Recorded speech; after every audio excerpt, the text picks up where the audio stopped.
The following was recorded in front of a live studio audience at the Studio 21 Podcast Cafe. This is the United Podcast Network.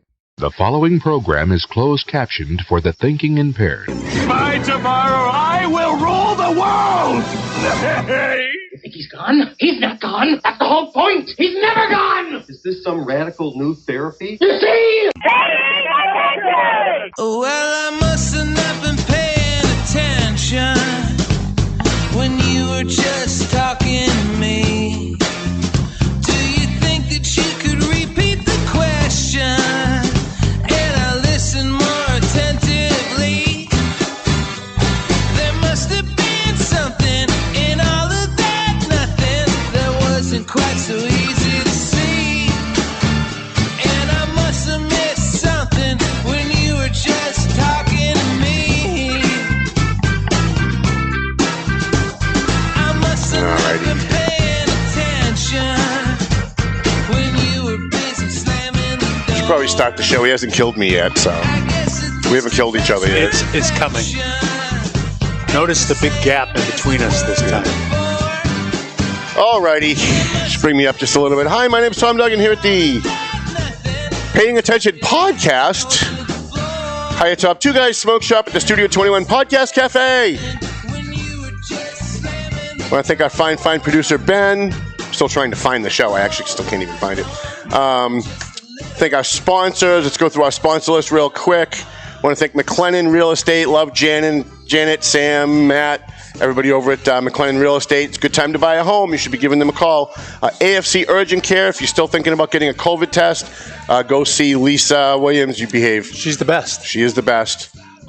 Marsan and Son, we're going to have Ronnie Marsan. I spoke with him yesterday. Good man. I spoke with Ronnie Marsan yesterday. We're going to have him on the show. And by the way, Ronnie Marsan is having a free breakfast for the veterans. Yep. On Sunday. Is it Sunday or Saturday?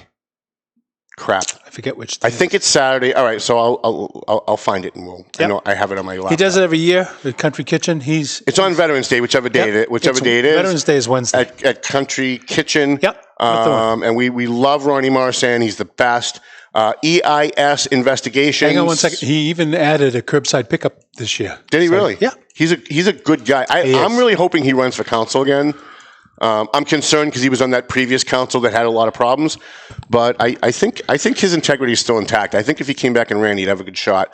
Borelli's Deli. I didn't get a chance to stop and get Don Smariglio, the mayor's lunch at me because I was afraid if I did, he'd throw it at me. I would. Clear Path New England for veterans. They're going to be here, I think, next week or the week after. They were on my show yesterday. Were they really? How did they do? They did great. It was Mike. I'm trying to remember Mike's last name, and he had service dog in training, Maggie. Maggie's awesome. Yeah. Yep. Clear Path for Veterans. They do great work for homeless veterans, and we're hearing. I've gotten at least 5 phone calls in the last week from veterans on the street who said they went to Veterans Northeast Outreach and they were turned away. And so I called Randy, and some of them actually called Randy directly and didn't even call me. Clear Path, New England, Randy steered them to them and they did help them out. But it's very sad what's going on at Veterans Northeast Outreach up in Haverhill. John Radke has got to be rolling over in his grave that the guy who replaced him wants to, make it a for-profit organization so they can make money off homeless veterans. That's sickening enough. But then on top of that, they're turning veterans away. And I can't even imagine. And it's being run by a guy who's a veteran who he's the former, Ed Mitchell, he's the former VSO in North Andover. And I got to tell you, Ed's a good guy. I always got along with him. I always liked him. He's in my book. We honored him as a hero veteran in my book. But there was never a VSO that I got more complaints about because he was never in his office. He'd never get back to people. And people would call me and say, look, I've been trying to reach this guy for a month. I go to his office. He's never there. I ask people when he's coming in. They say Wednesday at 8. I come in at Wednesday at 8. He's not there. So, he's now head of Veterans Northeast Outreach. And I don't know, maybe he's a good guy. I met him. I had to sit down with him. I got a good impression, to be honest with you. Yeah, I'm not seeing it on the ground though. I'm here. I'm having veterans call me at my office at 2 a.m. on Wednesday night, telling me that they're on the street and they went to VNOC and they got turned away. And John Radke built that organization for 20 years with his own hands, his own sweat, his own ideas, with the motto, "No veteran will ever be turned away." And I don't care if you have mental health issues. I don't care if you have psychological issues. No veteran should ever be turned away from help. These people served our country. It's a disgrace to turn somebody away. And I also want to thank JG's Ice Cream, which I will be going and getting a mint chocolate chip ice cream after the show. Sure. After the show. Sure. Yep, after the show. If you want to come, you can buy. I have to work. You have to work. And Andover Optical, our new sponsor. We want to thank Andover Optical. It just seems like even though Charlie Baker's continually trying to shut down the state, businesses are still coming back despite that. And so we appreciate when we get new sponsors, Andover Optical. I actually just got brand new glasses, and if I hadn't, I waited 6 years to get glasses. I finally just got them. But my next pair of glasses I'm going to get, if I need a second pair, I'm definitely going to Andover Optical. And a free shout-out to the North Andover Car Wash, Don Signtech, and our good friends over at 4 Star Lighting. Mr. Mayor, welcome. Welcome to the show. Glad to have you here. Thank you. So, notice the gulf. Gulf between. Pretty uneventful meeting last night. Pretty boring. Nothing really boring. Going on right now. Nothing really happening. I didn't get my dinner until 11:30. So it's got to be frustrating when you're sitting there and Council Finicaro continually accuses you of things that you have nothing to do with. And I don't know who this person is anymore. I still like her. There's something about her I still like. I don't know why. But I watch the meetings, and you'll say the sky is blue, and an hour later she'll say you told me the sky was red, even though we all heard you say it was blue. And we all scratch our head thinking, like, is she doing it on purpose? Does she just not know? I don't understand. How do you deal with it? And I'm not going to single out Council Finicaro. I mean, sometimes. So last night, there were a lot of things, and I'm sure people. Let me just say this. People get emotional. Everybody has great passion for the city of Methuen. That's the good thing. Sometimes that passion bubbles over. And I'm as guilty of that as the next sometimes. I try to keep it in. I don't think that's true. Well, I think last night was a little different. But for the most part. Yeah, for the most part. You're way more even-keeled. You're way more on topic. You generally don't get emotional, even though there are times. Well, because there's no benefit to it. Right. So and look, here's the thing. So we keep talking transparency. I am trying to be fully transparent. Mm-hmm. And I say that. The word is overused. Transparency is the truth. It's not what we want it to be. Right. And so, I think of an old TV show that would never be successful today because it had some offensive stuff in it. And there was one episode where they hired a plumber who had a guy working with him who was part of a work release from prison. And the elderly father, who was a bigot, told his story of what happened when the guy on work release came in. And basically, he saw the guy casing the joint and try to steal things from him. And then the son-in-law, who was this avowed, very liberal individual, came in and, he told his version of the story and saw, the guy on work release is throwing bouquets of flowers and, the father-in-law, gruffly treating him. And the truth is usually somewhere in the middle, right? And that's the point. The mother-in-law came in and said, you're both wrong. Here's what actually happened. And that's usually, when we get emotional, you lose the details of the conversation. Really? Right? Yeah. And so that kind of dovetails into our conversation off the air, doesn't it? Yeah, it does, doesn't it? We've had several off the air this week, conversations. Have. So, and they'll stay off the air unless you bring them on. I had to look up some of those words that you were using. That's not true. I always break them down into one syllable for you. So, I don't think so. I would tell you, I'm going to use one example. So the appropriation order, and I say this to the citizens, right? And so I tried to say this, and I hope it came through, and it was not intended to be snarky. There's an appropriation order for $1.6 million. The counselor said, there's no detail, and that was, that hurt my head.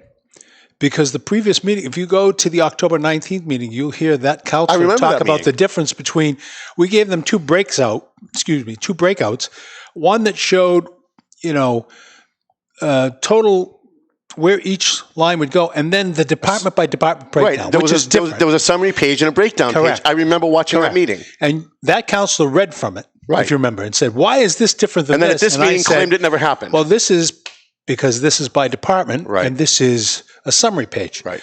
And then 2 weeks later, have the meeting, and it's like, this is not the way we should be doing it. It bordered on accusing me of illegality, which is something we will need to discuss. And I say this fully transparently. I'm not doing anything to steal from the citizens of Methuen. I cut my own pay to $68,000. That's still plenty to do. Well, you got more money than God, so there's no need to steal anything. Well, I wouldn't say that.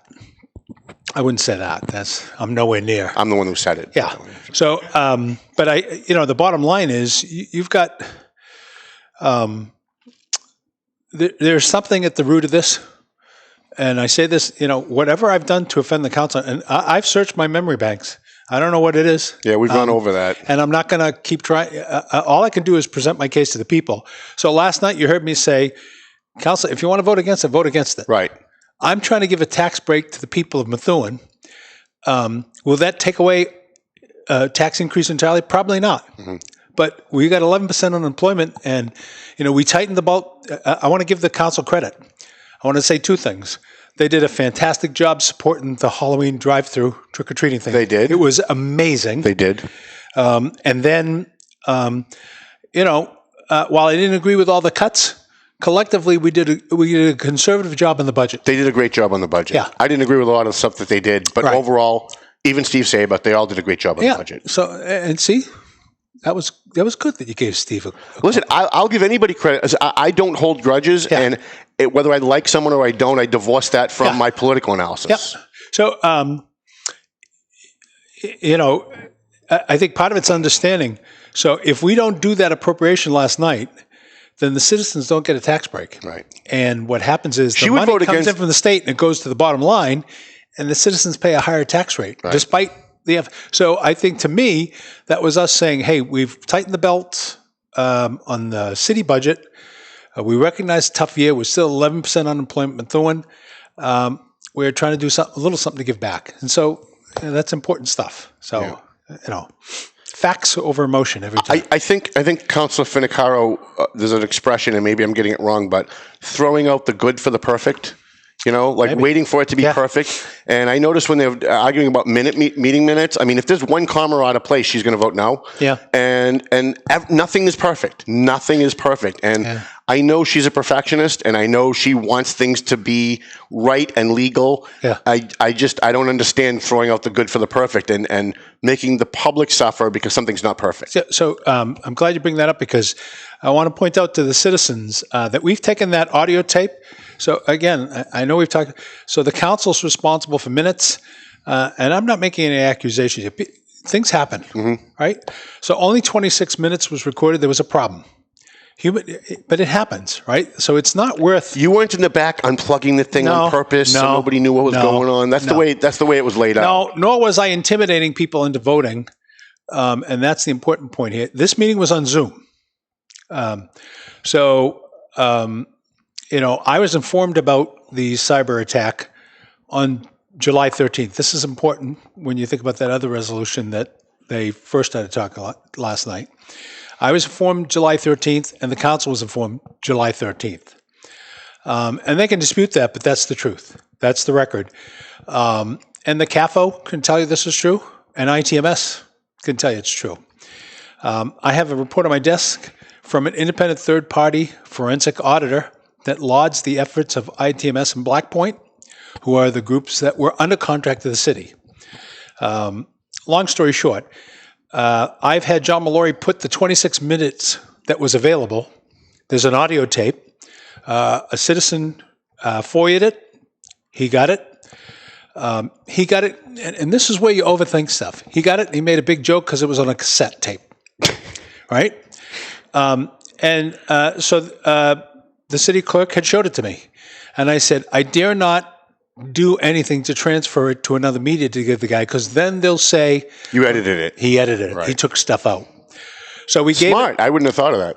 We gave it to the citizen, who then proceeded to, make light of the fact that it was on an cassette tape, excuse me. But, we did take a copy and we put the copy on the website. So when you go to the council meeting minutes from the executive session on July 13th, you can listen to the 26 minutes.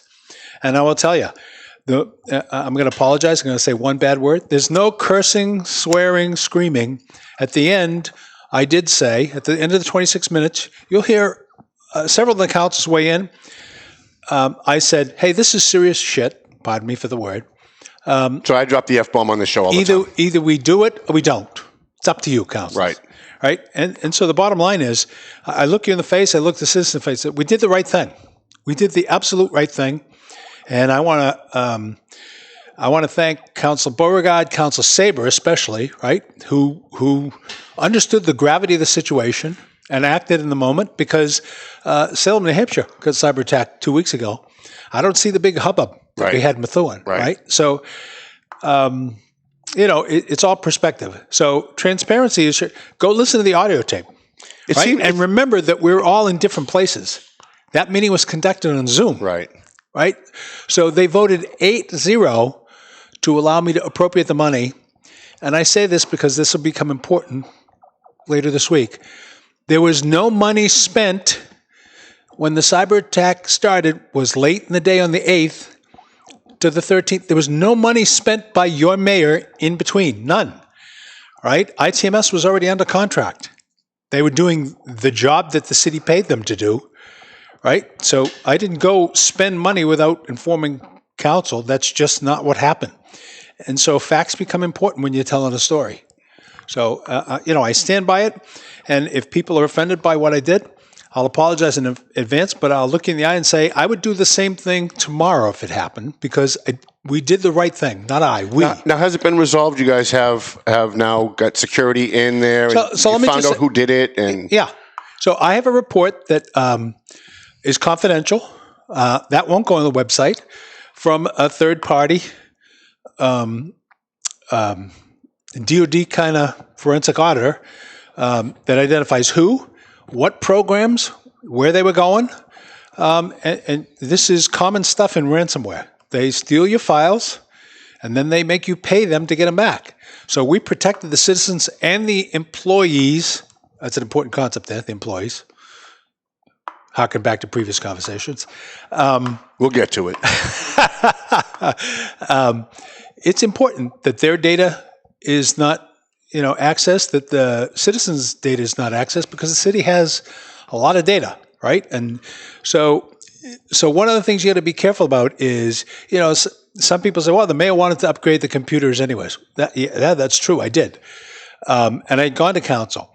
And, is there anything we said in public session, did that make them hack us? No. I honestly, I refute that theory. But the bottom line is, we didn't just spend, they allowed me to appropriate $272,000. We spent $230,000, right? We bought the computers on a state contract. ITMS installed them and put in some training and put in some cyber software and things along that. And then there was a third party, Atlantic Data Forensics, which did the forensic audit. So there's three different. Who was it that did it? Now they're going to be prosecuted. So that's a great question. So the one thing, looking back, and I said, so I probably should have reported it to the FBI as a cybercrime. Right, absolutely.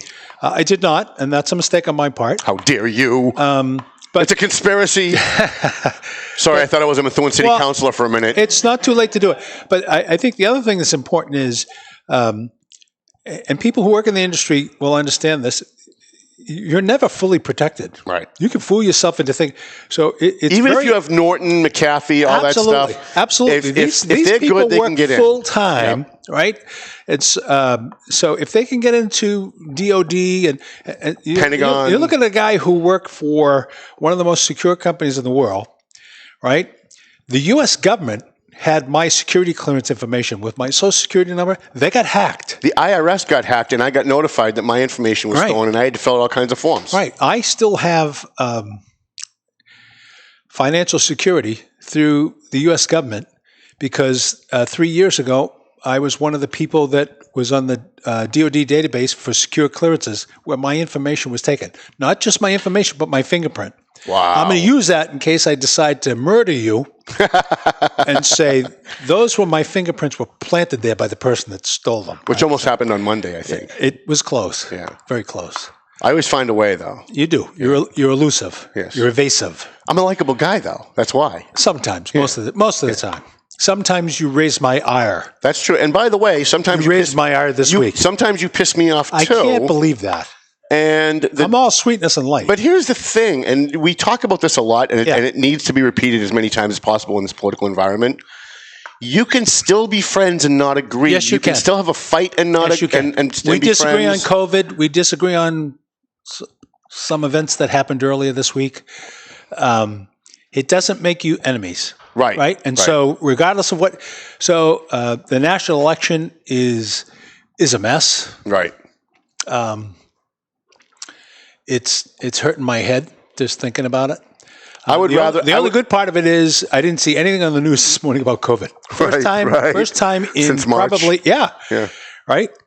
And we're still. It's amazing how it just goes away in the media when something big happens. Yeah, They when it's a slow news week, it's every day, 24/7. CNN, the numbers, how many more people, how many cases, right? And then something like this happens, and suddenly COVID doesn't exist anymore. Yeah. And that goes back to my original point when we used to argue about COVID at the beginning of all this, which is that there was a media hype, there was a media frenzy going on, and they were just blurting out information that was wrong. I mean, at the beginning. Well, there's a media hype on everything, though, Tom. Right? So, and I think you and I have talked about this, and I say this candidly. I don't watch Fox. I don't watch CNN. I don't watch MSNBC. I think that's a mistake, by the way. And you can feel that way. I do that because they're all filtered. Right. They're all so you can watch the same story, although many people would tell you it's not possible, on Fox and CNN, and see it reported two entirely different ways. Right. The view from the right, the view from the left.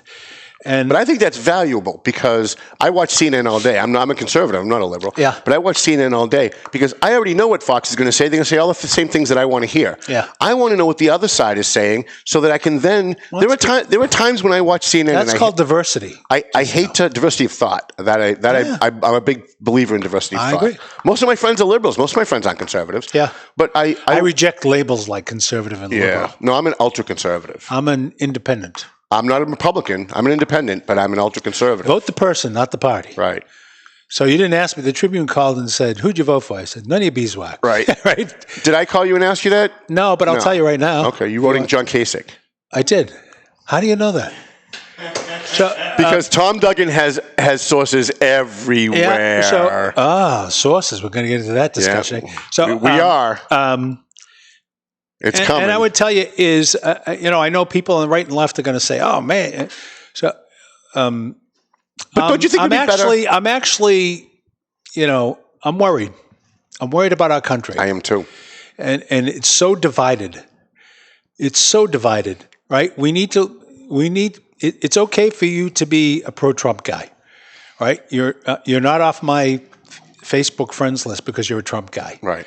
Neither is somebody else because they're a Biden guy. Well, Sharon Pollard is the strongest Joe Biden Democrat person we've ever met, right? And we're still friends. Yeah. Yeah. And I think, there's many other.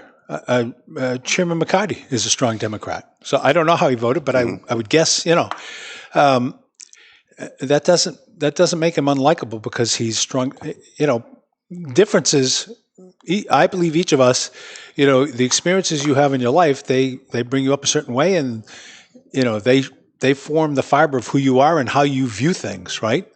And I see the advent of 24-hour news coverage as a non-positive thing. I don't want to say negative. No, I think it has enormous negative potential, but in the race to get the story first and to make the story last, right, people were willing to go with this much. Right. There used to be some credibility. My frustration is no matter when it is, you put on CNN or Fox, and it used to be you'd put on cable news, and there'd be 20 stories for the day. You'd learn all kinds of stuff. What happened? Cop got shot in Nebraska. Yeah. A big fire in Florida killed 5 people. Yep. Now they go one story all day long. Yeah, I agree. And they don't it's breaking news for 24 hours. I know every 5 minutes it's breaking news, and then they're telling you something they told you an hour ago. How is that breaking or news? Yeah, it's not. Yeah, I agree with that. See, we agree on that. Well, we agree on a lot of stuff. We disagree on a lot of stuff too. Let's not get carried away.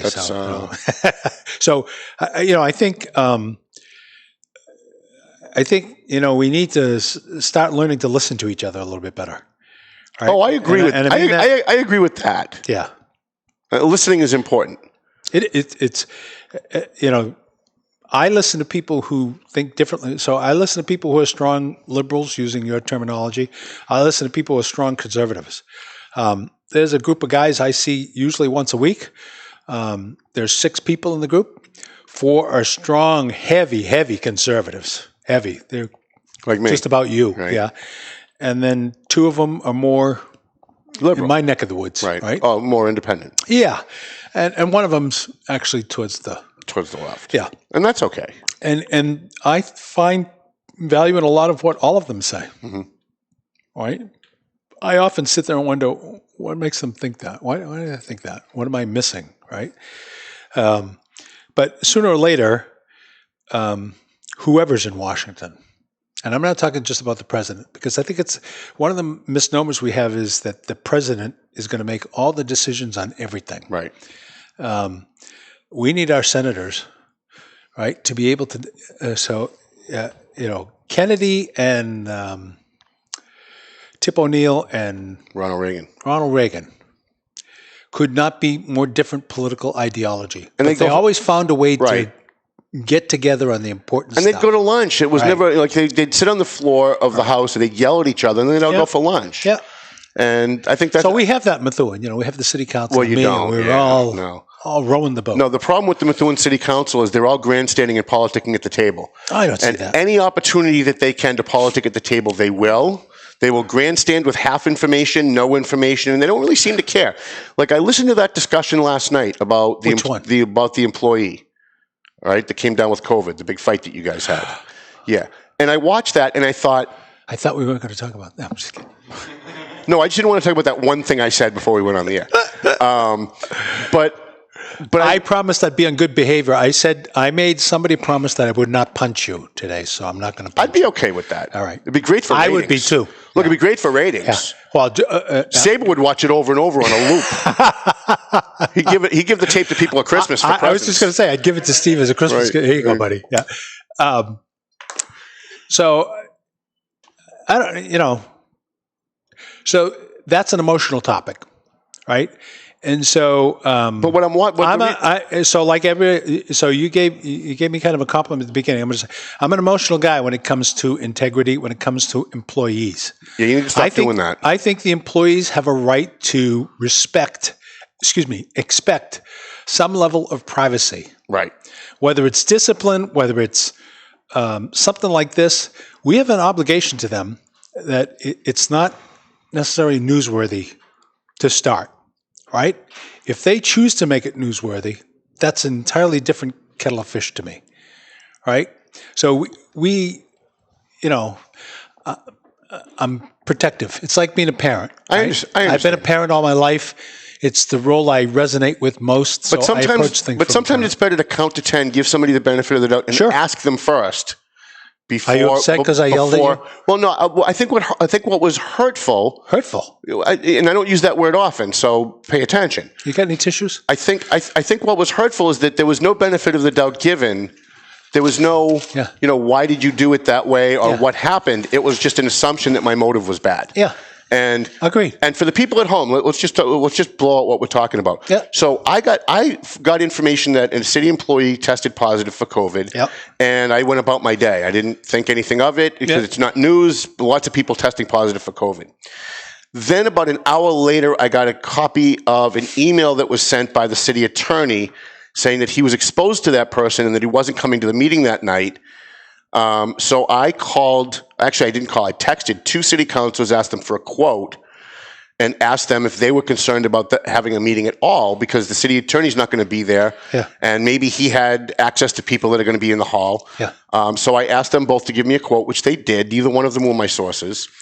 And I wrote the story, and I posted it, and in the 3rd paragraph, by accident, I mentioned the person's last name. Within a minute and a half, because when I post something online, I always go back to check to see if I put a comma in the wrong place or I spelled something wrong. Within a minute and a half, I'd gone through it twice, and my second time around, I saw the name and went, holy crap. Before I even got a complaint about it, I pulled it out. And I posted it without the name. I also then picked up the phone, called the employee, even though he had no idea this had happened. Called the employee, left him a message and said, hey, I know we've known each other for a long time. If word gets to you that this happened, I want you to know that it was a mistake. It was only up for about a minute and a half, and I'm really sorry about it. Because that's just who I am, right? Even though I'm not bound by HIPAA, I'm not bound by these rules because I'm the press. It's the right thing to do to not put the person's name in the story. Yep. And I had no intention of putting the person's name. Although I've seen the Tribune do it. I've seen the Globe do it. Yep. We all know Chris Christie came down positive because somebody leaked his information. He did. There's been a number of people who have been outed in the press as having tested positive for COVID. And I think it's wrong. I thought it was wrong when they did it to Barron Trump. I think it was wrong when they did it to Chris Christie. So I wasn't going to do it myself. I had no intention on doing that. But the discussion that took place last night made it seem as though I purposely outed this guy, and the fake outrage among counselors who had partial, if not no information at all about what actually happened. Yeah. Went on for an hour, and I'm sitting there watching this going, there's no real problems in Methuen that they could be talking about other than who my source might be and the fact that I made a mistake for a minute and a half and included a name that's no longer there? Yeah, you pop up on my phone, so I see when you post like that. Oh, okay. Just, you know, all right. So I was in the city I don't have that meeting. capability. You should show me how to do that. I will. Okay. So I guess, let me just say this. And you left out an important, I called you and I reamed you Monday. And was I emotional about it? Yeah. Did I overreact? Maybe. I'm okay with overreacting. I think what was hurtful is that there was no presumption that it was a mistake or that this... Absolutely agree with that. I got no benefit of the doubt. Absolutely agree with that. And I think I deserve the benefit of the doubt. I think I'm a pretty professional guy.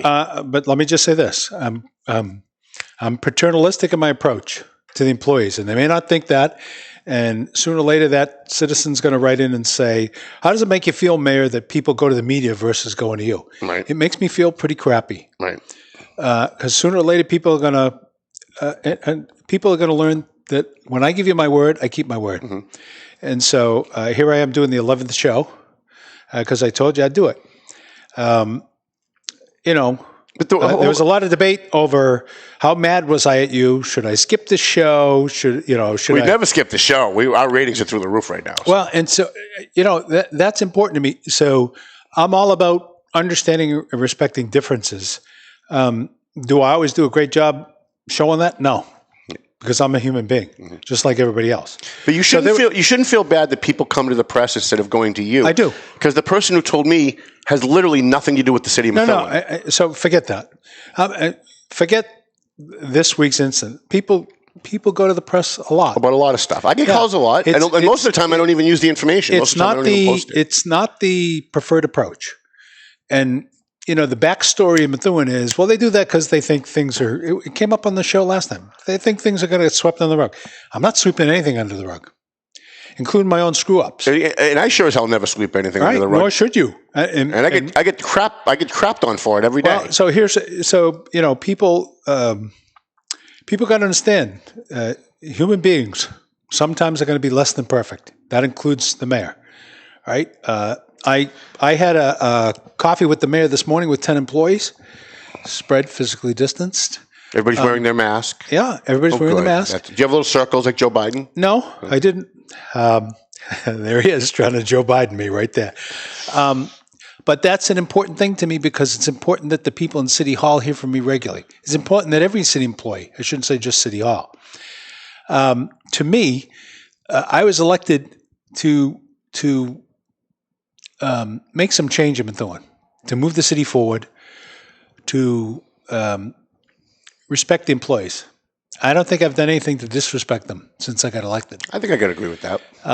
Now, did I ask them to take pay concessions? You betcha. Right? Did I want to do that? No. It's far easier to say, yeah. It's your job. Right. So we had a budget, and these are tough times. COVID caused less state revenue than we wanted to.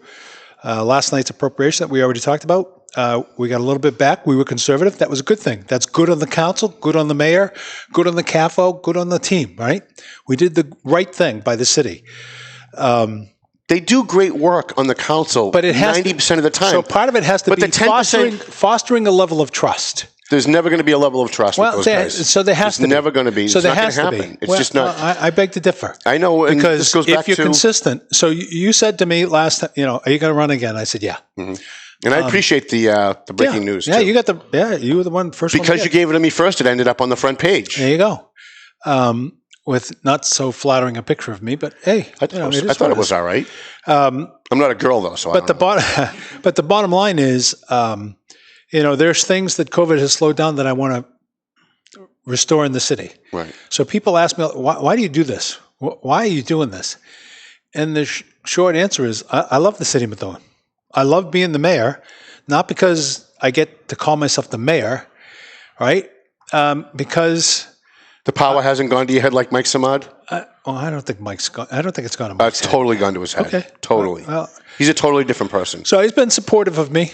We've differed on a couple of things. So he and I are much like you and I, in my view. He's I don't want to say disappointed me, voted against certain things that I wanted to vote for. That's He certainly disappointed me. Okay.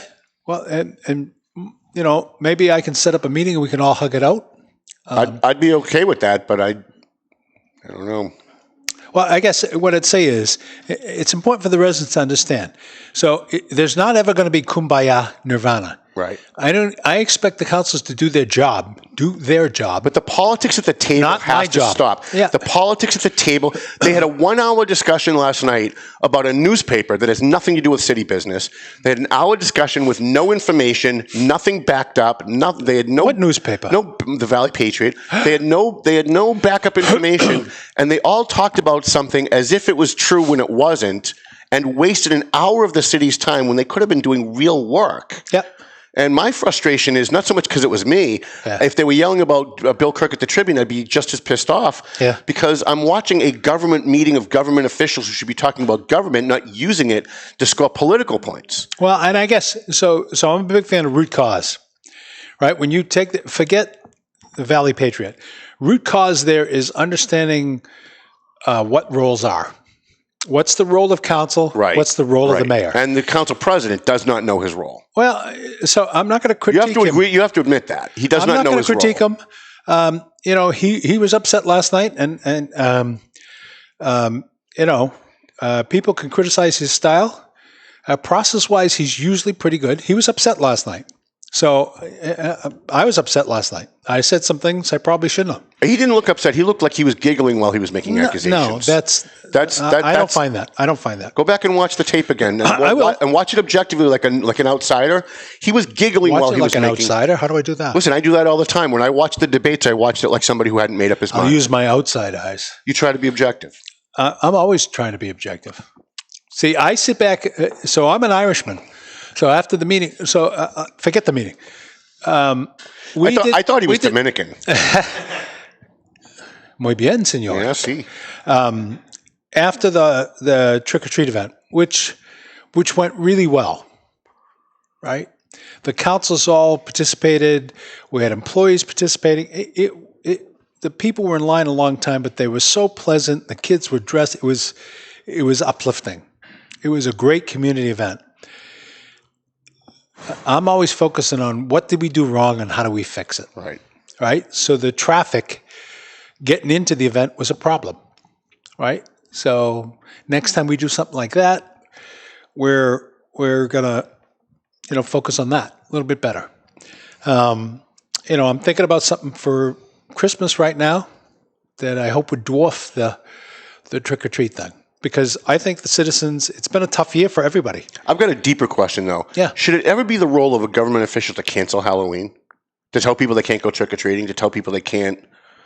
I mean, so we're going to disagree on this. So I do. So, we had a lot of people doing it. So I guess my answer would be, when does the collective we matter more than the individual me? Well, that's so my rights as an individual. That's the difference between communism and capitalism. That's the difference between freedom and non-freedom. But here's the thing. So when do your rights cross over into my rights? When my fist hits your face. That's what the Supreme Court said. No, that's what the Supreme Court said. It's more than that. So the Supreme Court didn't consider COVID because we didn't have it till this year. Right?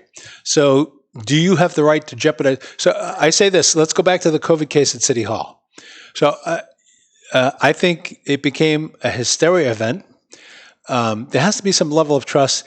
I did a lot more than saying there's hand washing stations in City Hall, right? We have foggers in every building. You've gone overboard. Yeah. So when I left, he was fogging. I don't want to say spraying because for the second time today, there'll be a third time tonight.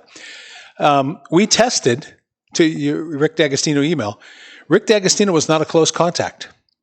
A close contact is defined, and this is what people have to understand, is you and I right now are probably less than 6 feet for more than 15 minutes. If you got diagnosed as COVID positive, I would be a close contact. Right, and I'd be dead, by the way, because I have a pre-existing condition that's pretty bad. So would I, probably. Right.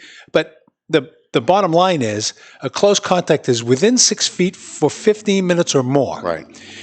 A 3-minute conversation with an individual who is probably the most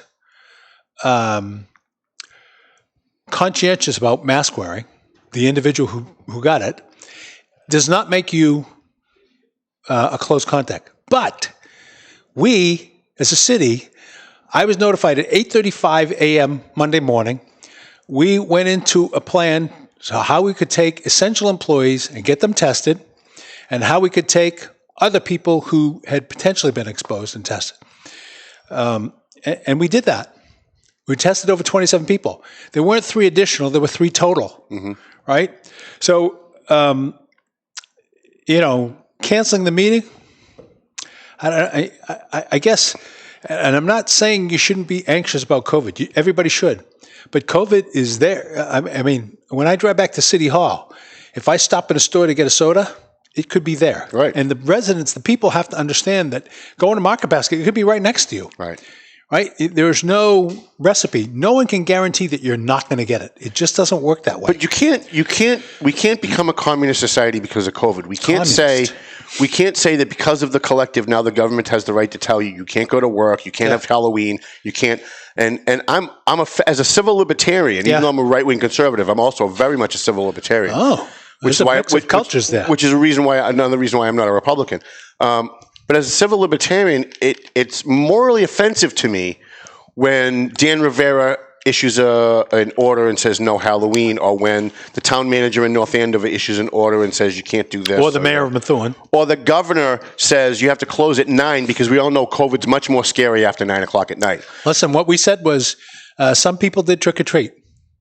That's up to them. Right? So you didn't ban it. You were just saying the city's not sponsoring it. We were saying the city is not sponsoring trick or treat. I'm okay with that. But here's the thing. So people got to understand that if you put a bowl of candy out and a kid reaches their hand in, as soon as that first child puts their hand in, there's potential transmission there. Not really, though. Oh, I mean, yes. we now know from the CDC that it's not easily transmissible from objects anymore. Yeah. The first memo that came out in March. They were saying no masks unless you're sick. A, no masks, and B, you can get it very, very easily. And we knew that wasn't true psychologically because we were all going to the corner store, buying our stuff, punching the same keypad where we put a credit card in, and those places weren't hotspots. So we knew. But anyways, they told us on the surface, but now we know it's not. So on the Halloween thing, it's very, very low chance that someone's going to get it from taking candy from a bowl. I should have brought some charts. We can look at the charts I'm doing and show you that since Labor Day, the numbers have jumped increasingly. And that represents... Well, because we've opened up. I mean, people have gone back to work. We're partially going back to school. And that's going to happen. Plus, people have relaxed a little bit. I agree. We're 8 months into it, and people say, you come north of the border here in New Hampshire, nobody's wearing a mask. Everybody's back to work. But their cases are jumping, brother. But they're not spiking the way you think that they would after 4 weeks of everything being open. They're jumping. If they're not jumping like Massachusetts, which is locked down, partially locked, still locked down. No. Just 10 p.m. to 5 a.m. Crazy. Where is the science behind? I know you're not Charlie Baker, but where is the science behind like after 9 o'clock, COVID's more dangerous? Yeah, I heard that. So I don't think that's his approach. I think what his approach is that the socializing as you get later in the night, relaxed social distancing, right? So leads to transmission. I really don't have that hard a time with it. So most of the time, if I'm not at work, I'm home under my blanket watching TV or yelling at some editor of the Valley Patriot on the phone. I'm actually getting used to that now. When the phone rings and it says Mayor, actually, when my phone rings, it says Steve Zanni. Because that's when I programmed the mayor's office into my phone when Zanni was in. So when it says Steve Zanni, and I answer the phone, and I answer the phone, I go take a shower, make myself something to eat, I come back, he's still yelling at me. So I'm used to it by now. What's going on with the police audit? This is the month to finish it up. Is it going to be as bad as Mike Samad and those who hate Joe Solomon have been publicly saying since day one? I don't know. So you're not like getting updates as they go? They're not saying, hey, just to let you know we're finding this or we're not finding that? So they give me updates on where they are from a status perspective. They're in the last piece of it, which is the one-on-one interviews. And right away, I've assured, and if any officers are watching, your anonymity is ensured. Yep. So I want you to talk to the auditors, and I want you to tell them the good, the bad, the indifferent. But tell the truth. Don't be making stuff up because you don't like somebody or inflating somebody because you do like them. Yeah. And so we need when will we have an answer? Probably right after Thanksgiving. Really? So I think I said in the council meeting last night, you're probably filming and still frothing at the mouth over what happened earlier. I was actually more pissed off. I was actually more pissed off at Mike Samad than I was at you last night. Mike Samad, what did he say? This is the guy I gave an award with my father's name on that I campaiged for, that I've never once said a bad word about. I never got an award from the Valley Patriot. That I've never said a bad word about, and this guy has done nothing but kick sand in my face since he got elected. He's attacked my integrity. He's attacked me. It's one thing to say I think Tom Duggan's wrong. He shouldn't do that. That's one thing. He doesn't do that. He attacked my integrity, and I've never attacked his integrity ever. Okay, I don't expect that from anybody. I don't expect that from anybody.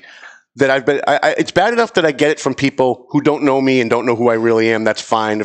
If Steve Sable wants to run around saying that stuff, but he knows better. Now you were in such a high with Steve there. You talked about some good stuff with Steve, and there you go. Well, look, sometimes he does good stuff, and I'm going to divorce my personal opinion and say. You had to use the D word. What was the D word? Divorce. Oh, I'm sorry. I know that's a soft spot. Yeah. But I have to remove, and I do, and anybody who's followed me for more than 5 minutes knows this. Whether I like someone or I don't like somebody, if they do something good, I'm going to say they did something good. And if somebody's a friend of mine, like this guy, and I think he's doing something wrong or bad, I'm going to say he's doing something wrong or bad. And most people like you know that, so it doesn't affect our friendship. Yeah. There are other people that don't, and that's fine, and they can do whatever they want to do. But Mike Samad knows better. And this is a guy who's a hero police officer that I've gone, he's been on the front page of my paper many times, and I've done nothing but be nice to this guy. I've done nothing but give him the benefit of the doubt.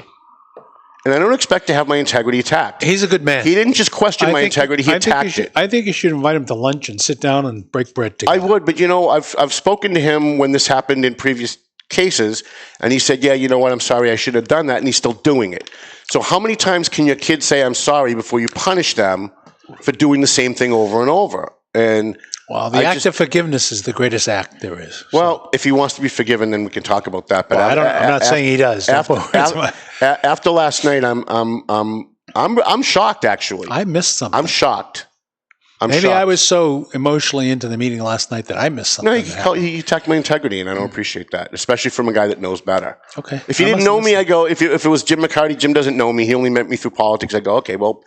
So let's get into so I filed on my own a resolution to have the councilors rescind the 1945 acts of Act 201 of the 1945, which creates intermittent officers. Yeah, I think that was a good thing. Okay, just wanted to check because I would have thought you would have been against that. No, I think that's a good thing. So I think and I say that publicly. Methuen, we need to be a civil service community. We need to follow the letter of the law. There's no need for intermittent officers anymore. There was at a time. At a time, there was a need for it. Yep. Right, and there isn't now. And maybe some more time in the future, Methuen might need that, and they can always try and petition the legislature to make it happen. Yeah.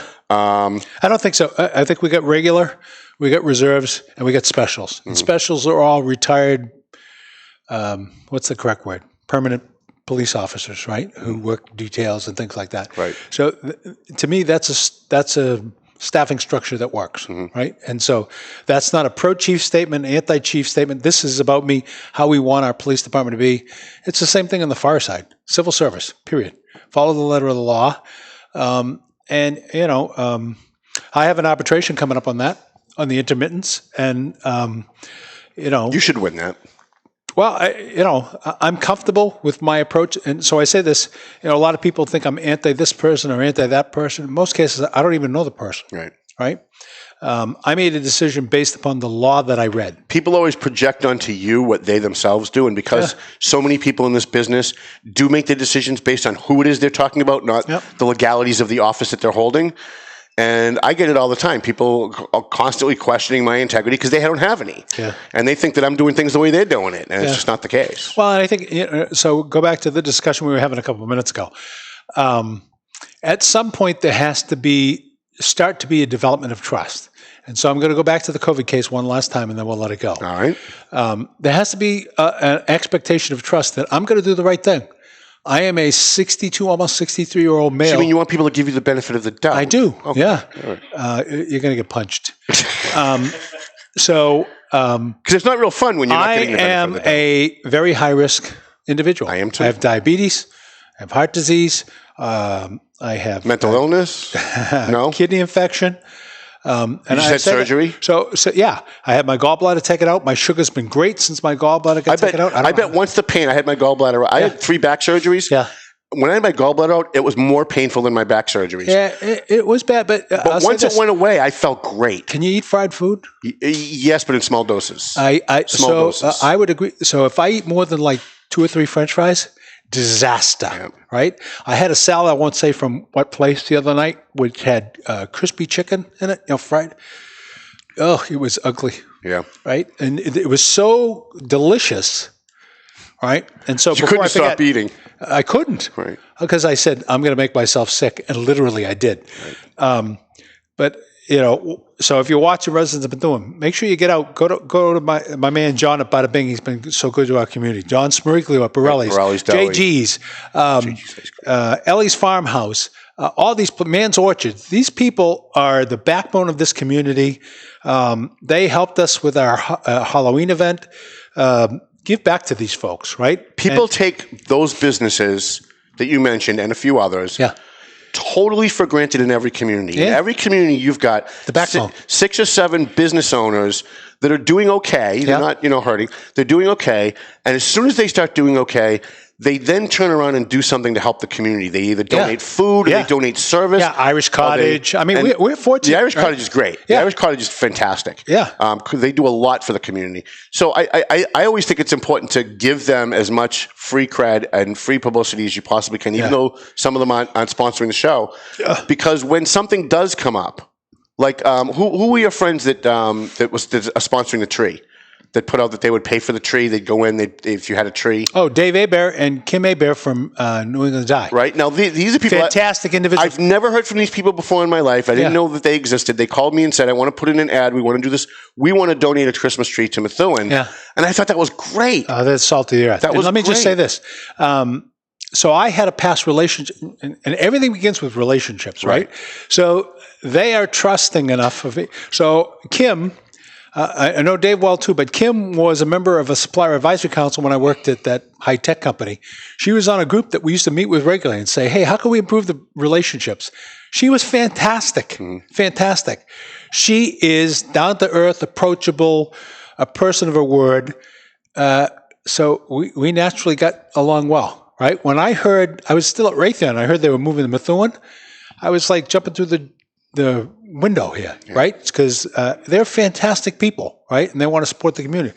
So, get out and support your community. And I got to say one more thing I promised I would.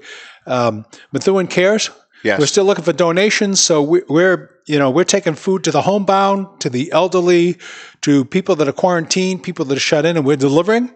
We're still at 10 Ditts in Place in Methuen. Big, huge thank you to Ernie Bach Jr., who made a $25,000 donation. Thank you, Senator DiZoglio, for arranging that for us. I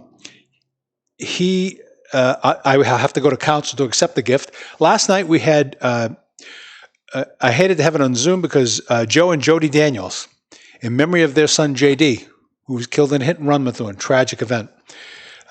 Those people are wonderful. I met them when they left. I was damn near in tears when I met them. They gave $33,000 to the city of Methuen to give to the fire department to buy a Jaws of Life. Nice. And all they asked was that the city appropriate the same amount and buy a second one. That's a no-brainer. Mm-hmm. There is tremendous good in our community. Sooner or later, we have to stop trying to live our lives in the past. Right. And think about all the bad things that have happened to us and start looking forward and when I make a mistake, hold me accountable. And stop making it political, too. I mean, these are people in the community, the people that own Man Orchards, Borelli's. They're not political people. They're awesome people. And they don't think that, this Mr. person... Fitz, he dressed up as Billy Bob for Halloween. He looked awesome. Oh, yeah? Yeah, he helped. Now, there's the owner of Man Orchards. And the guy is out there in costume helping me move boxes of candy out to the road. Right. I mean, salt of the earth, Mr. Fitz. Oh, they're the best. Right? The best. Go down to Man's now. Yeah. Get your apples. And by the way, you may not know, but they got chicken barbecues there. Really? Right? They got a thing called the Smash Burger. Try it. You get two. They're like sliders. Oh my God, they're lethal. Wow. Fantastic. I always go in for the apple crisp because I love the apple crisp from Man Orchards. Yep. I went to Mr. Zappala's wake from Tripoli. Passed away. Oh, I didn't know that. I'm sorry to hear that. And the Piros were in there. Piros. Tripoli's. Piros are great people. Awesome. I don't know them well, but I've interacted with them They'll a few be getting times. a call from me on the way back to the office. I'm going to order my blueberry cream pie for Thanksgiving. Tell them I said hello. I will. Great people. So we've got a few minutes left. Yeah. Give us some hope. Give us some news. Tell us. I'm running for president. Tell us what's going on in the next month or so that people need to know. Yeah. Well, there's a bunch of things. So I'm late on the camera program. Did I discuss that here before? You said you were going to do it. Okay. So we've got the IFB ready to go out. We pushed it aside because we've got CARES funding. So let's talk a little bit about because Can I just stop you for a second? I've been running a free CARES ad for you guys. Yeah. And then you guys moved from the school over to the Loop and didn't tell me, so it ran wrong last month. And screwed us. And I happened to just be chatting with Randy. Wait, I'll call you and yell at you. Yeah, right. Wouldn't be the first time today. But when you guys move and stuff, can you just let me know? Because I'm running a free ad for you guys. I took the ad that you had that was a full page or half page. I made it a little smaller, but I kept it in, even though it's not being paid for, because I want to contribute. Yep. But when you guys move, you got to let me know so I can change the information on the ad. Yep. So that's on us. Jessica was giving you a hard time about CARES money last night. What was that about? Well, so the CARES money is not all about the CARE Center. So the CARES Act is federal funding that came to the state that comes through the city. I made the mistake. So our veteran service officer requisition will go out on Monday. Will be posted on Monday. We're looking for a new one because Tom Hargraves retired. Mm-hmm. So if you're watching and you're interested, there is no preordained candidate. Please apply. Yeah. Right? There's a search committee. But we want it to be a veteran and we want it to be somebody from Methuen. Well, it has to be a veteran. And it has to be somebody from Methuen. Yeah. Okay. So, we have the VFW American Legion doing events next week that I plan on attending. I have great respect for the people who have fought for the freedoms that we enjoyed to agree to disagree. And we have, I'll tell you what, one of the greatest embarrassments since I got elected mayor is we got this wall of people that paid the ultimate sacrifice and given their lives. Mm-hmm. And somebody actually told me we make the families pay for the frame. And I just think that's crap. Yeah, that's insane. So we are going to dress that up. Good. Will that be done by next Wednesday? No. And will we ever make a family do that again? No, never. Not as long as I'm breathing. Even when I'm not mayor, I'll pay for the frame out of my damn pocket if it's necessary. Over and above that, I made the mistake. So we are, and the contract will go to council. They'll get to approve it. You started saying I made the mistake. What was the mistake? Well, I made the mistake of saying gifts. So one of the things I wanted to do is Veterans Month to me, not just the day. And we want to give air purifiers to the VFW and to the American Legion, just like we're doing for the city buildings. So we're buying a large number of air purifiers to help the air that we breathe in our buildings. And as soon as you said gift, yeah, she jumped on you. Yeah, but it's just the one. So listen, if council decides they don't want to approve the contract for the air purifiers, it is what it is. Right? If that's the case, I'll reach into my savings account and pay for the air purifiers. Don't say that, because then they'll say, "Well, let's let him pay." No, because I can't pay for the city ones. These things are about $8,000 a piece, right? For an air purifier? These are big room ones, Tom. So one I'm talking about for $8,000, it better do a lot more than purify my air. Yours is going to be special. It will. It should have like a vodka. It should eliminate you from. It should have like a vodka spout or something. It'll eliminate you from the air. We're putting one in the Great Hall too, right? So all the anxiety over the air we breathe in that room should be calmed down. But gift, probably the wrong word. I'm just trying to get a sentiment out. I feel like we owe something to the people who fought for the freedoms that we enjoy. Absolutely. Right? See, at the Valley Patriot, it's always Veterans Month. We honor a veteran every month on the front page. We have at least 3 or 4 stories about veterans, things to veterans. And it's very near and dear to my heart, because my grandfather, and I don't think I've said this publicly, although it's on the back of my book. Yeah. My grandfather was on Corregidor in World War II. Yeah. And he was on the medical ship that liberated the guys that were left in the concentration camps after liberation. They're the ones that transported them back home. Yeah. And the stories that he tells of what they found when they went into those concentration camps. When I was a kid, you're a kid, you're 8, you're 9 years old. It's just a grandpa story. Yep. Then you get into 7th grade and you start learning about it. Well, today they don't. Today they learn about global warming and abortion. But back then, in 7th grade, you learned about Corregidor in World War II. Yeah. And I remember sitting in class and reading about the war in Corregidor, and I went, holy crap, my grandfather went through that? Yeah. And ever since then, ever since 7th grade, reading the story and having it hit home and be real, that these stories my grandfather was telling weren't just made-up invention stories that we always thought they were.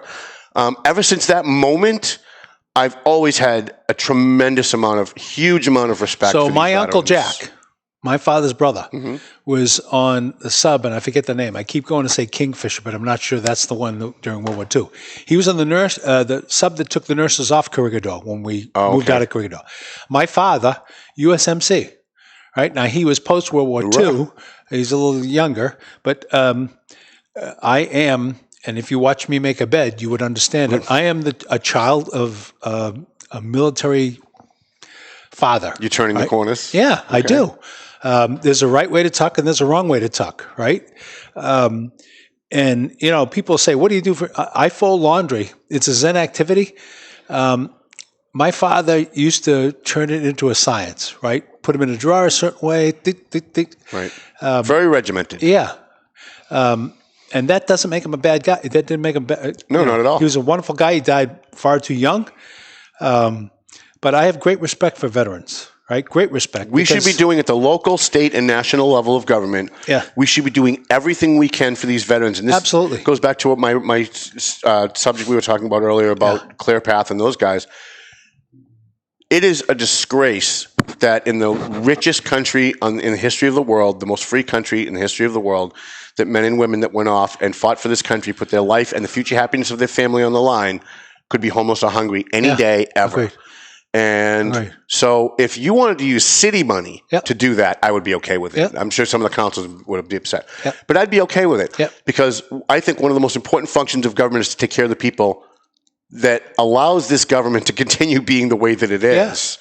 So I'm perfectly okay with that. But I was surprised when Jessica just jumped all over you on that. Yeah. Because I'm hearing you say we're going to give stuff to veterans, and she's like, it shouldn't be a gift. This isn't your money. Yeah. What are you doing? As if you're just like randomly giving, movie passes to people. Yeah, and so I think part of that is I'm going to give her a pass on that because I probably didn't do as good a job explaining as I could have. Right. Mm-hmm. And then the other piece is, when you think about veterans, we need to do more, to your point, for veterans housing in the city of Methuen.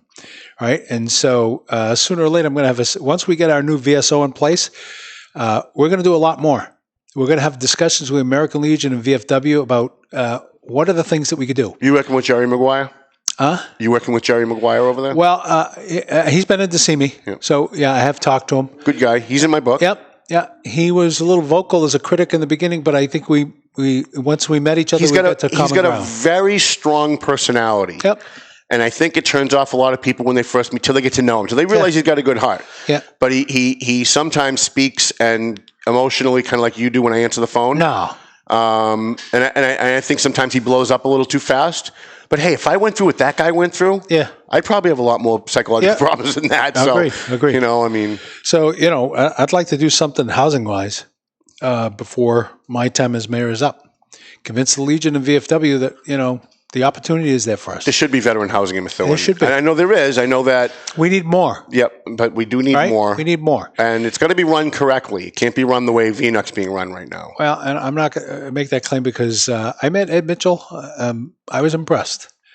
So I know when people smile and they're nice and you have lunch and they say nice things, people think that they're actually nice. I didn't have lunch with them. People think that they're actually good people. But I've learned in politics over the 35 plus years I've been doing this that just because somebody's nice when you have lunch and they seem like a good guy doesn't make them a good guy. Well, and I learned that about Mike Samad too. So oh my God, here we go again with Mike. Mike's a great guy. You know, one of the things I sit back and look after 10 months in office is, and people, I'm not politically savvy. I'm not a true politician. And sometimes I lead with my heart, and that's something, you know, I don't know if I'll be able to change that. I'll be honest with you. Right? You don't have a political bone in your body. And 90% of the time in the position that you're in right now, that's a good thing. Yeah. All right. The other 10% though, it's not a good thing. Yeah.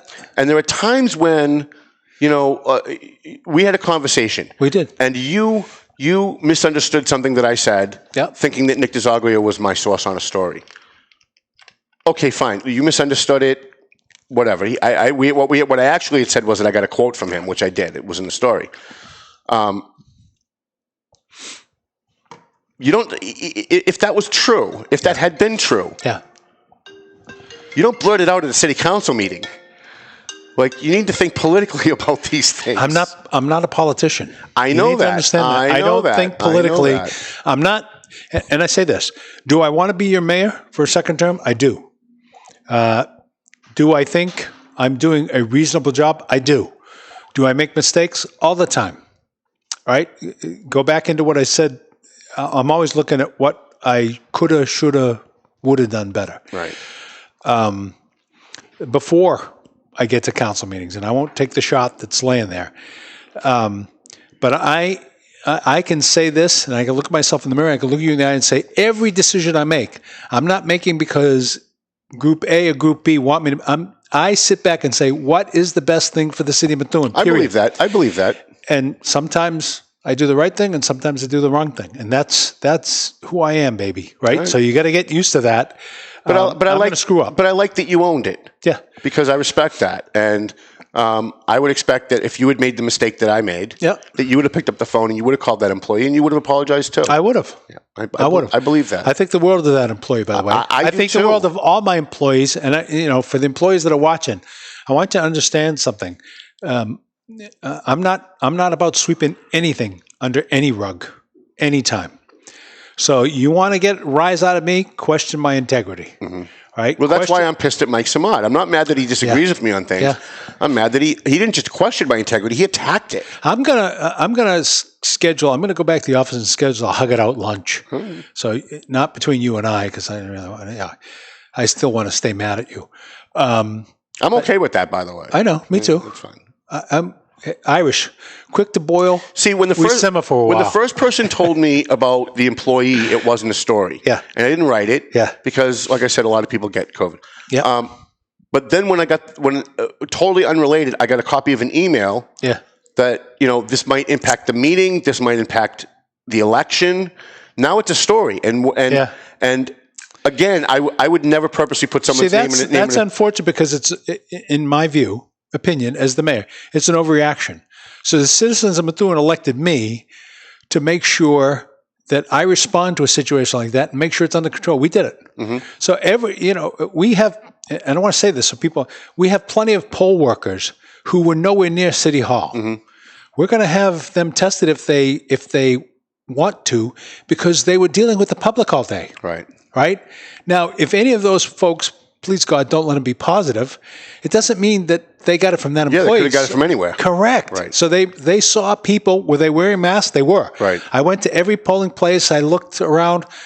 The people were doing a hell of a job. Right. And Ann McGurn-Druin, who's the Employee of the Month for the city of Methuen for November, and the team in the city's clerk office did a fantastic job. Fantastic. They were there till 10:45. I saw the hard work that they put in, Tammy DeGrazia, Marie, Mike Rubino, all of them, right? All the hard work that they put in to get the results out there. True professionals. How many ballots were rejected in Methuen? Were there a lot of ballots I don't know rejected? that off the top of my head. I won't lie to you. Yeah. So I'm sure there were some, and I'll get you an answer, but not as many as you'd think, I think is the answer, right?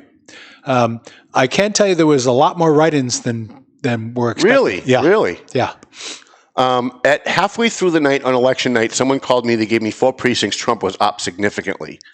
In Methuen? In Methuen. Then I looked at the Boston Globe about 3 hours later, and it said it went totally Joe Biden. How did Methuen go? Where did Methuen go? 14,000 and change for Biden and Harris. Almost 11,000 for Trump. And You had 35,000 people showed up to vote? We had more than that because some people voted for other candidates. And in your race, you had what, 10,000? The mayor. In your race, you only had 10,000 show up. How do the elected officials in Methuen get those kind of numbers for a mayor's race, a council race? So how do you get those people who care about their community and their country to get more involved in the local? So I think part of it is messaging. So we've got 12 months. We've got to keep it in front of the people. We've got to make sure that the same kind of people that are weighing in all over social media are as interested and, because the decisions, the one thing that person posted that I agree with in the last 4 months is the decisions are made at the local level, right? That's where the rubber's hitting the road. Right. All the power is at the local level. Yeah. And so local boards, people don't realize local boards of health have more power than the Congress. They do. Yeah. So I have great respect for the city council. I don't always agree with them. I think it's a circus. Well, but again, so we could live in that. So last night there were some points where we probably none of us did ourselves proud. There's one segment of the meeting I wish I could have back. But the bottom line is, we're human beings. You are all this is going to be a shock to you. You are not a perfect human being. Not even close. Right. You are, with all your flaws, who you are. I am, with all my flaws, who I am. And some of that is what makes us who we are. I guess, if I was grading the performance last night, I wouldn't give any of us a good grade. But I say... Well, I don't know. I think Councilor Ziegler was very professional. I think Councilor Ferretro was very professional. Yeah. I think, for the most part, Steve Saber was very professional. Yep. Even though he threw a shot at me. He did? But I think... I got to watch the meeting. And I think Ali Safi acts very professional. And then it starts to break down. Like, you get those 4, and then it starts to break down. In different meetings, everybody looks different to me. Yeah. Right? It's how you approach it. I just want the politics at the table to stop. I want them to stop attacking the chief, wait for an audit. I want them to stop taking votes of no confidence against people while there's an audit going on. I want them to stop. Huh? Because you know what? Everybody thought when this council came on board, they took a sigh of relief and said, finally, the nonsense is over. Yeah. And it's not. It's actually worse now. If you go back 4 years and you look at what was going on in the council 4 years ago, as many problems as they had, it was not the circus that we're seeing right now. Sure. Okay. That's your view. I guess you got to give people a mulligan once in a while. That's my view. Once in a while is fine, but every meeting's not. And every single meeting... I don't see it happen in every meeting with everybody. Every meeting, Jessica is starting fights. Every meeting, Samad is throwing shots at the chief. Every meeting, McCarty's throwing a shot at somebody. It's every meeting. And if it wasn't every meeting, like you said, I'm a very open-minded guy. Even people I don't like on the council, like McCarty and Saber, I'd be willing to give them a mulligan too. Yeah. But when it's every meeting, do the city's business. And if you want to politic, go on Facebook, call the Tribune, call me, call a radio station if you want to politic. But it doesn't belong at the table. And this is one of the reasons I wanted Una Ziegler to be the council president at the beginning of this. You did? Because I knew that if Jim McCarty became council president, it would be nothing but politics for the time he was council president. Yeah. And he proved me right. I I would tell you that I think process-wise, he typically does a good job. Process-wise, he does, but he's got to stop politicking at the table. He's got to start passing the gavel. Now, He did last night. I've been complaining about that since day one. He did last night. Only after he was forced. No. Oh, yes, go back and watch it. Only after he was forced. Nick DeZoglio forced DJ Beauregard to take the helm, and he did. He did fine, council vice chair. And then after that, he said, I'm going to give the gavel over because I want to talk about something. And that's fine, but it's got to be at every meeting. If you're going to speak on an issue, if you're the council president, you need to pass the gavel, because then if you say something that's out of order, someone's got to be there to rule you out of order. Right. And I think if he passed the gavel more, you'd have less nonsense at the table. Yeah. That's just my opinion. Well, not that it's worth so anything, up to them, I think they vote for chair again, in January. In January, I heard, right? Right. So that's up to them. Yeah. And like I said, I'm not sticking my beak in that. I would love it to be anybody who's just not controversial. So not Jessica, not Steve, not McCarty. Maybe Beauregard, maybe Eunice, maybe Joel, anybody else. But it's got to just be somebody that's just going to get in, just going to sit there and run the meeting and not play politics. That's what I want. That's what I think most people in Methuen want. Yeah. They want the circus to stop. Yeah, it's entertaining. It's great ratings, right? But they want the circus to stop. They want their city to run efficiently. So many of the meetings before last night, we didn't do a great job on multiple issues, not just the issue we talked about. But I would tell you that I think the meetings have been getting better. That's my personal view. And even as somebody who can frequently get attacked in the meetings, my view is that it's getting better. Mm-hmm. Last night, things got emotional. People are emotional. But they were emotional without any information. Like, they purposely whipped themselves up over partial information. There's no need for that. There's no need for that. Well, if that was a board, go back to root cause. If that was the board of the Valley Patriot, I would have fired every one of them. Root cause, probably me too. You go back to root cause. I think it's understanding what the job of council is and what the job of the mayor is, right? They think where the difference is. Most of them think you work for them. They think that you work for them and you have to answer to them. They live in Methuen, so I do work for them. Well, but they think as councilors, you work for them. Their job is to legislate and oversight. My job is to make it happen. No, their job is budget and policy. Yeah. There's no oversight. It's budget and policy. It's an oversight piece. They get an oversight piece based on budget and policy. Yeah. But they shouldn't be calling you and saying, how many paper clips did you buy? Why didn't you tell me that there was an accident on Route 13? Let me just say this. So we agreed to disagree, and I say this respectfully. Council Saber, Council McCarty, and somebody else, I can't remember who, all believed that the CAFO, they wanted to rescind TR in 1983 so that the CAFO would report to the council. For the record, I disagree with that.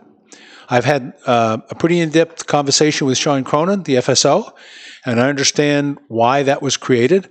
And, whether I'm there 2 terms, 3 terms, or, I leave next November, it makes no difference. To me, that job belongs with the CAFO is fantastic, and her integrity is unquestionable.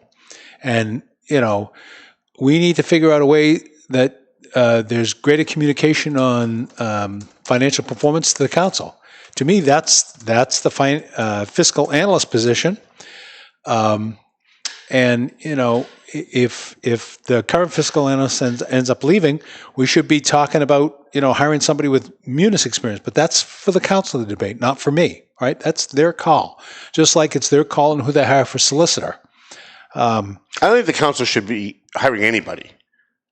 I think the executive should hire, and everyone who works for City Hall should answer to the. And Lawrence does the same thing. In Lawrence, the city clerk works for the city council. Yeah, I don't think that's right. City clerk works for the city. No, not the city clerk. Excuse me. So the city clerk in Lawrence and the city attorney in Lawrence works for the council, not the mayor. Yeah, that's ridiculous to me. Yeah, that's ridiculous because now you've got 9 people who don't agree on how many steps there are in front of City Hall, now in charge of personnel, and that's just not their role. Well, and everybody talks about, people talk about, how the rest of the world.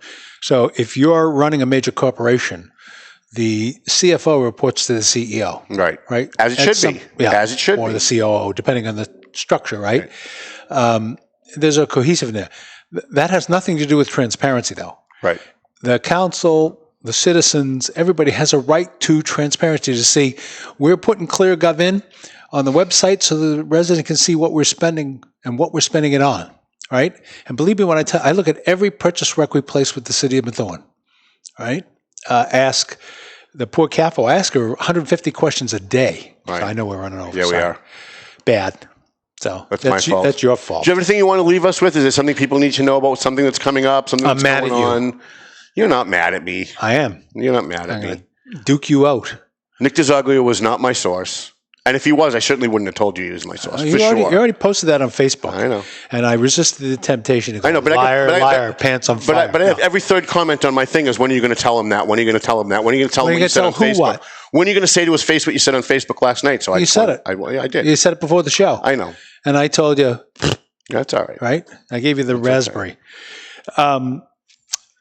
So we're going to do something special for the holidays. We're working on the planning on that. I don't want to let the cat out of the bag. We got some great ideas. You're not canceling Christmas? No. Okay, just checking. The Grinch cancels Christmas. Exactly. My face will appear on Grinch ads. I'll come as the Grinch. I see you as the Grinch. Yeah, I come as the Grinch. So the camera bid will happen in December. Okay. We're focused on the CARES Act funding because you have to use it before December 30th. Is there more coming after January, or do we not know? We don't know. That's what we're waiting for. And right? I'm appealing to some of our state legislators to kind of help out there. Mm-hmm. There's some things we got in mind.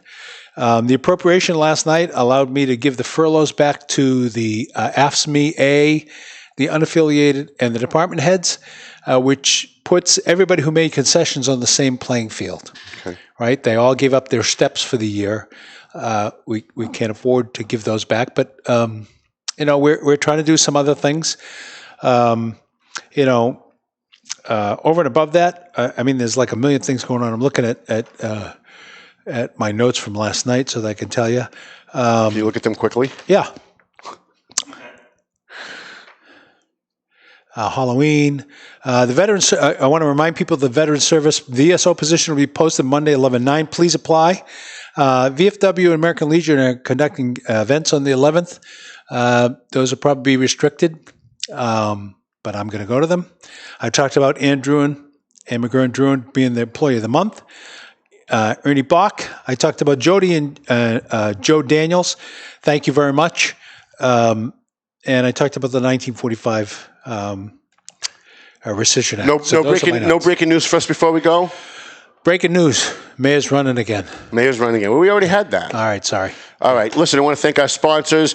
Janet McLennan. McLennan Realty. I love Janet McLennan. Century 21 McLennan. I'm going to marry her someday. She's the bomb. Usually I date women much younger than me, but for Janet, I'd make an exception. Well, Alan won't like that, and I'm a big fan of his, so I'm on his side. That's fine. Yeah. That's fine. AFC Urgent Care. We love AFC. Lisa Williams and her husband. Ron Marsan and Son Construction, and we're hoping to have him on the show. He's got a Veterans Day breakfast, free Veterans Day breakfast. I think Country Kitchen Saturday, but I'll post it on the Facebook. Yep. At Country Kitchen. And you can do curbside pickup. Yep, for 8 to 10, I think, from 8 to 10 or 8 to 11. Borelli's Deli, best deli meats you're going to get anywhere. Amen. I always go to Thwaites to get my steaks and my chicken, and then I go to Borelli's to get my sliced meats. Fantastic. Clear Path New England for veterans, helping homeless veterans, and helping veterans who need services. Try the chop suey at Thwaites. Chop suey at Thwaites? It's fantastic. Really? Oh, my God. All right. You know what? I will try that. And the French meat stuffing, second to none. Really? Oh, my God. It's French, though. It's got the meat in it. Yeah, but most things French aren't that good. Oh. You know? Oh. Listen, my grandparents were French, and I can tell you that I'm going to say it wrong. Their cuisine is almost as bad as the Jews. What's the meat pie? Coton. I'm going to say that wrong. Somebody's going to correct me. Yeah, it's awesome. Yeah. Awesome. Yep. Some people think so. Pork pies. JG's Ice Cream. We love the Jafrita brothers over at JG's Ice Cream. Yep. They're very good to the community, and they've been very good to me, actually. They've been very good to me. So we want to thank them. Andover Optical, our new sponsor. So I literally just bought new glasses like 2 weeks ago. Yeah. And I wish that I'd waited another week because I would have gone to Andover Optical. But when I get my second pair, I am going to go to Andover Optical. And please go to Andover Optical and let them know that you appreciate that they sponsored this show, because I'm sure they're going to be getting calls from people that want to boycott the show. Yep. So we want to offset that even a little bit. And a free shout out to North Andover Car Wash, Don Sign Tech in North Andover, and 4-Star Lighting and Electric. And electric is the important part. A free shout out also to Climate Designs. Thank you, Ben Kitchen, my fine producer. You can roll that up. Mayor Perry, thank you for coming in. I think this is going to be our highest rated show of the year. I was watching the numbers throughout the show. They were expecting me to slug you. Well, they were expecting. I'll do it. Well, you made a comment last night that I'm gonna put him in his place tomorrow. I did, and it was the best publicity for the show ever. Because the minute we signed on, there were 500 people watching. Yeah, so we're going outside to wrestle now. So come to the parking lot. We are. And when is poker? We're gonna start doing Friday pokers now. I've been asking that since March. I can't be in groups more than 10. We don't have 10 people play poker. All right. It's usually like 5 or 6. Well. My Friday nights, I usually have a date with a blanket. A blanket? That's not what I heard. I heard you had a date with a woman. I heard you're doing okay for yourself over there. Did you? That's what I heard. That's all legend. No, my kids will tell you I'm he's a legend, all right. I'm home not under my blanket. Thinks. Yeah. Oh, God. All right. Well, listen, Melvin Taylor says we got to go home. So go home already. And thank you, Mayor Perry, for coming on. All right. See you. See you, brother. Telling you to go home. Telling you to go home. The views and opinions expressed by the hosts, guests, or callers of this program do not necessarily reflect the opinions of the Studio 21 Podcast Cafe, the United Podcast Network, its partners, or affiliates.